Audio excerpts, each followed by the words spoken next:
Hello! In this video, I'll be covering a useful Reaper project organisation tip called SWS Auto Colouring to get your projects looking something like this.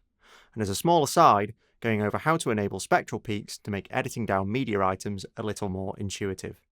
So, to enable SWS Auto Colouring, you'll need to have Reaper SWS extensions installed on your machine. A link on how to install that will be attached to this video.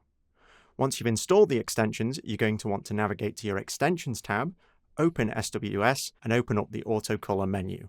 On a fresh install of SWS, yours will be empty, but these are some rules I've already prepared.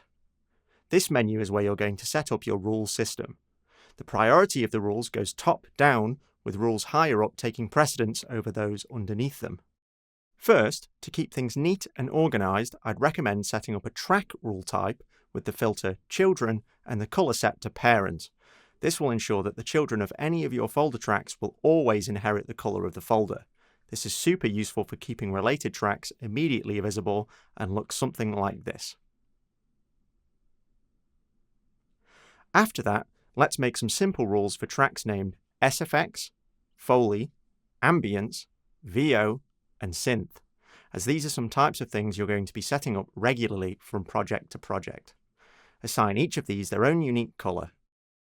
If you'd like, it may also be useful to assign each of these rules an icon, which can be found on the right-hand side of the colour column, with Reaper having a variety of stock icons to choose from.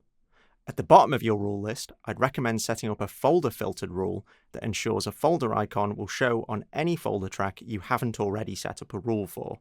I find this useful for organising large project files in particular, as Reaper's small offset visual for folders is not always the most obvious indicator when you've got lots going on. With this rule setup in place, you should find that your Reaper projects become a bit more organised and easier to read. So, on to Spectral Peaks. By default, Reaper does not have this option enabled, but I find it super useful for scrubbing through library files with multiple variations or long continuous ambiances to find useful content. This is because, when Spectral Peaks display is enabled, the frequency of the media becomes visible as colour. In this example, you can hear what sounds like hydraulics or steam releasing in this yellow section, and people screaming on the ride where this green section is. The distinction between these parts and the rest of the file is super obvious even at a glance because of Spectral Peaks.